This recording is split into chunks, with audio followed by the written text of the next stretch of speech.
Hey guys, thanks for joining in. Tonight's going to be a service that you are not used to, that you probably haven't seen before. I'm going to go real short here at the beginning, and then I'm going to let you hear from your peers, from other students. But at any time during the night, if you want to reach out, if you want to talk to someone about anything, here's some numbers, and reach out at any time during the night. Tonight, we're looking at the story called the Good Samaritan. It's in Luke chapter 10. If you want to go read it, I want to encourage you to go read it and just spend some time in it yourself.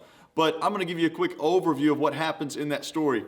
In Luke chapter 10, Jesus tells a story of a man who was robbed. He was left on the side of the road. He was beat up, and he's on the side of the road. And then here comes a priest, and a priest walks by. You would think that he would help the man on the side of the road, but he doesn't. He walks on the other side of the road and avoids it. Then comes a Levite, another man who you would think would help out in this moment. But he does the same thing. He avoids it and goes on the other side of the road. Then the last guy who comes by is a Samaritan. And as Jesus is speaking, this is a Jewish audience, and Samaritans and Jews don't get along at all. And so this is the last person that they would expect or assume to help this person in this time. But yet Jesus goes on with the story, and he says the Samaritan walks over to the man, picks him up and places him on his donkey, cares for him, takes him to an inn, pays for his stay there, and then says, I'm going to come back, and any other expenses he has, I'll cover in that way. Now, you could tell this story in a few different ways. You could look at it from all kinds of different angles. Jesus is talking about it in who should you love as your neighbor. But real quickly tonight, we're going to look at it kind of in a different light. What I want to talk to us about is Jesus in our life being the Good Samaritan, and how he was the Good Samaritan to us, and how we were the victim. I want you to remember just real quickly in your own life, in all of our stories, we were on the side of the road, beat up, bruised up, left in our sin and in our shame and in our mess. And in our shame and our mess and our sin, because all have sinned, all have fallen short of the glory of God, we couldn't cross the road to get help. We couldn't cross the road to get what we need. We had to have someone come across the road to us. And Jesus was the person who said, I'm going to come across the road. I'm going to pick you up in your shame and your mess, being beat up with your sin, and I'm going to place you on my shoulders and carry you to the cross where I die for your sin. And 3 days later, I'm going to rise again. And you can have me in your life. And Jesus has taken so many of us from, if we were left in that moment, we were dead in our sin, dead in our trespasses. You could read Ephesians chapter 2, verses 1 through 5. It talks about how we were dead, but through Christ we were made alive. You think about that man on the side of the road for a minute. If no one would have gone to help him, he's dead. He's dead. He's done. He has no way to get help. That was us. Sometimes we forget where we were. We had a grave, but yet Jesus walked across the road and turned our grave into a garden full of life, right? You know why I love the springtime? It's when things start coming back to life. The trees start having leaves on them again. The flowers start coming out. The sun starts shining again, and things begin to come back to life. Let's not forget that that's what Jesus does in our life. That's what Jesus did in our life if we were saved. Sometimes if we were saved at a young age, I think we forget that Jesus took us from dead to life, that he rescued us when we had no other way out. He rescued us when we were left on the side of the road with no way across the road. Yet Jesus said, I'm going to be the most unlikely of all, and I'm going to cross the road, and I'm going to come to you. And I'm going to love you enough to pick you up in your mess, being beat up with your sin and everything going on in your life. And I'm going to carry you on my shoulders. And I'm going to give you life. I remember in my own life, at 7 years old, many of you have heard me share this. I was at Sonic. Love Sonic. I always say that Sonic is a holy place. You're on holy ground when you drive into Sonic. And I had a Frito chili pie, a Dr. Pepper, and some tater tots. And I was throwing it down. I was killing that Sonic, right? And in the moment, I started asking my parents about Jesus. And right there at Sonic, they began to explain to me about Jesus. And I prayed a prayer, something similar to this. Jesus, would you forgive me for my sin? Would you forgive me for my mistakes? I believe that you died on the cross. I believe that you rose again 3 days later. Come in my life, change me, save me. I promise to never, ever be the same again.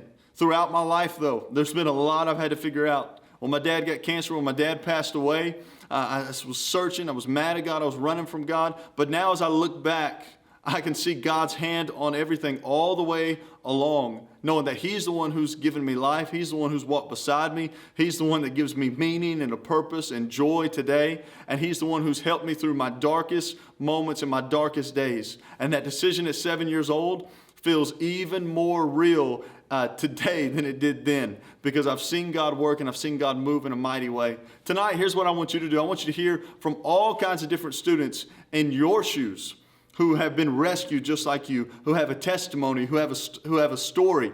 And what I want to challenge you to do as well, as you hear these stories, what is your testimony?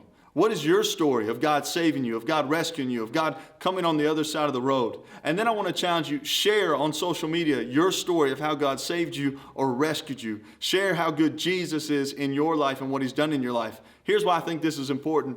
In a moment where there's people searching for hope and it's a dark time with all kinds of unanswered questions, we can help shine the light of Jesus and the hope of Jesus. And even in our own life, we can remember how great He's been to us. So check out these stories.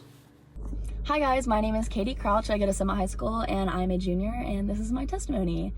I grew up in Bonner, Georgia in a Christian household, and I moved to Tennessee in 5th grade, and my family and I weren't big churchgoers whenever I was younger, and my relationship with God really lacked because of that. My mom was a big, she used to read her Bible every day, and she used to, read Bible quotes to me and send them to me all the time, but I never pursued a relationship with God. And it took until September of 2018, when my mom passed away, that I became angry with God. And I had a hole in my life that I thought I needed to fill with materialistic things and things that were not supposed to be in my life. And it was a spiritual hunger that I needed, and I didn't realize that it was a relationship with God that is what that hole was needed to be filled with. And I went to Beach Week my sophomore year, and I decided to just give it all to God, and I needed to pursue a relationship with Him. And my life changed for the better once I started, after I gave my life to Christ. And I got baptized at Beach Week, and I now, the best thing ever is being able to do devotions. And it took me to realize that you have to give it all to God and pursue a relationship with Him, that your life will just become completely different, because that spiritual hunger everyone has, all it wants to do is just be fed more and more. And once you do that, your life will change so much for the best. My name is Pearce. I'm a senior at Independence High School, and this is my testimony. I was born and raised in the Catholic Church, baptized super young, went my whole life believing in Christ, but never really had a true relationship with Him. About a year ago, a friend reached out to me, invited me to one of the Wednesday night youth services, and I figured, why not? Might as well give it a shot. Didn't really know what to expect when I was walking in there. It was my first time going to a non-Catholic church. But as soon as worship started, I just felt this overwhelming warmth of Christ in the room, and there was just nothing like it. I quickly fell in love with Thompson Station Church, just the community and the environment. Started getting relationships with the pastors. Pastor Sam's my dude now. He got me and some buddies on the football team down to Beach Week, and I don't regret a second of it. He had to work for it, but it was definitely worth it. I actually got rebaptized there. Never felt closer to Christ in my life than leaving Beach Week. It was hands down the best week of my life. I'm not perfect, so even after getting rebaptized, it's easy to fall off the wagon when you get back into the real world. But I try to get into the Word every day, have quiet time. It's not always easy, but it's definitely worth it. My life is 10 times better with Christ in my life. 1,000%. Thank you, Pastor Sam. I appreciate you. Hi, I'm Claudette, and I was asked to make a video of how I met Jesus and how He's changed my life. So basically, I've grown up in a Christian household my entire life, going to church on Sundays, but I never really understood or cared what it meant to be a Christian until last year. My brother spoke at church on a Wednesday night. He talked about how he's been a lukewarm Christian his entire life. He knew what God was and who He was, but just didn't understand. and I realized that's exactly how I was. I was just going through the motions. So that night I gave my life to Jesus. I was saved, and ever since then I've never been happier. I've surrounded myself with better people, and I always felt as though I couldn't talk to God because of the decisions that I had made. But now that I'm living my life for Jesus, I feel as though I can talk to him whenever I need to. And now with him, I can help other people understand and come to know him. And it's just been a blast.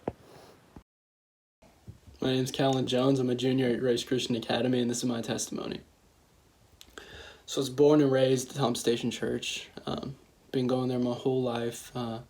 Pastor Tom baptized me when I was 8 years old, and I probably have not gone a day in my life without hearing something about Jesus or something about Christianity, and that's a blessing having that in my life.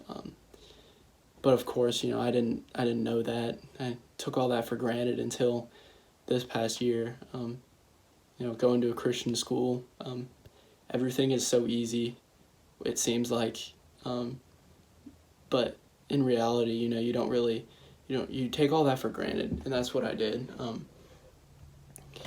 So at Beach Week this last year, I was challenged, to actually try to have my own relationship, because, before, my relationship was through my parents, through my pastors, through my friends, and, my relationship with the Lord was not great. And so, once I got into the Word, I was able to figure out, I need to actively pursue Christ, because he already actively pursues me every single day. So I need to do the same, and that's a relationship. And, once I found that out, that changed my life. And, I've been striving every day since then to get in the Word and to continue my relationship with God, because that's what makes a difference, and that's what made a difference for me. Hey guys, I'm Josie. I'm a senior at Independence, and this is my testimony. Growing up, I wasn't a huge churchgoer. I would go on Christmas and Easter and special occasions like that. I wasn't a part of a Bible study or a Connect group, but this past August, I started going to Wednesday night services with my friends, and I really liked it, and I really wanted to build that relationship with Jesus and get closer to him. But I felt like I was just going through the motions and that I wasn't really connecting with him.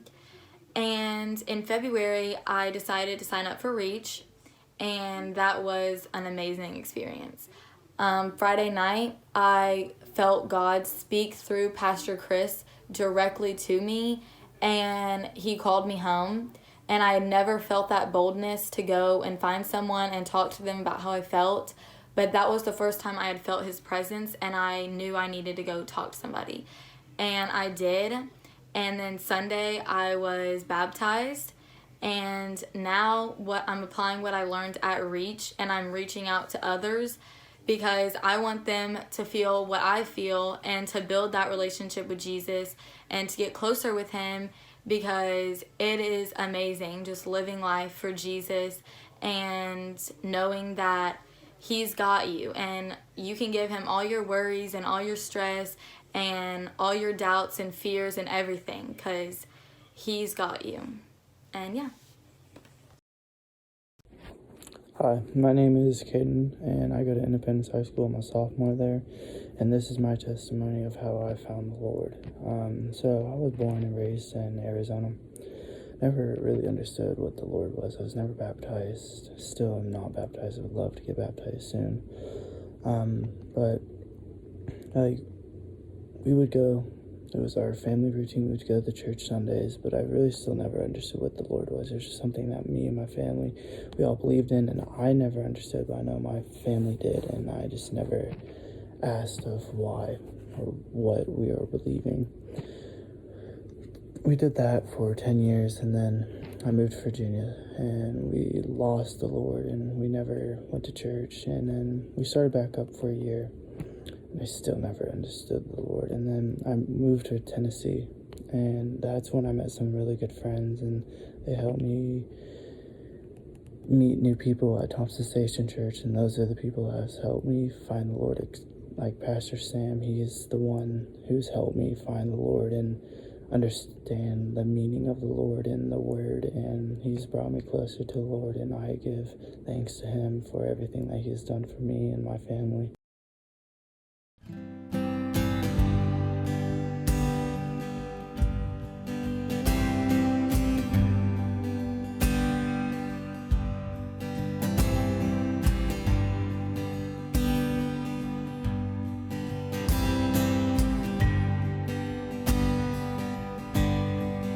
I searched the world, but it couldn't feel me. Man's empty praise, treasures that fade, never enough. But then you came along, put me back together.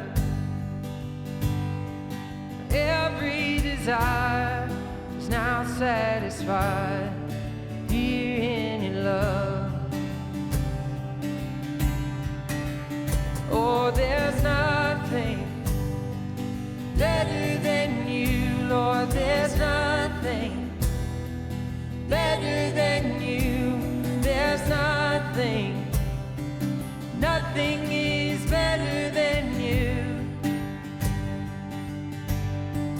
I'm not afraid to show you my weakness, failures and flaws. Lord, you've seen them all, and you still call me friend. 'Cause the God of the mountain is the God of the valley.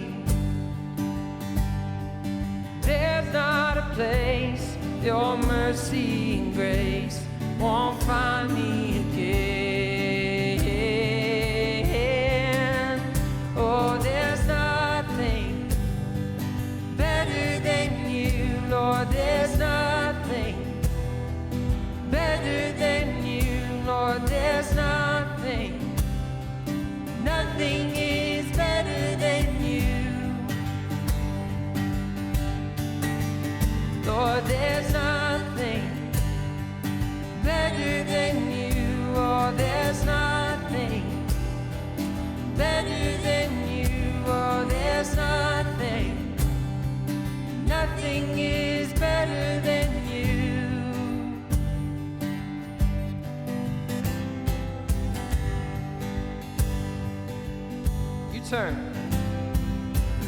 You turn mourning to dancing. You give beauty for ashes. You turn shame into glory. You're the only one who can. You turn graves into gardens. You turn bones into armies. You turn seas into highways. You're the only one who can. You turn mourning to dancing. You give beauty for ashes. You turn shame into glory. You're the only one who can.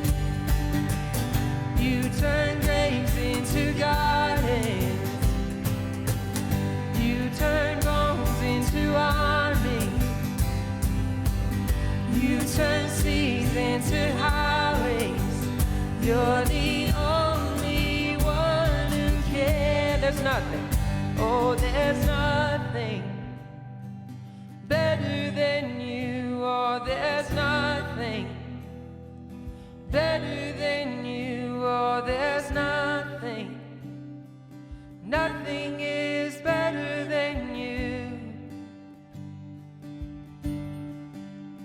Oh, there's nothing better than you. Oh, there's nothing better than you. Oh, there's nothing, nothing is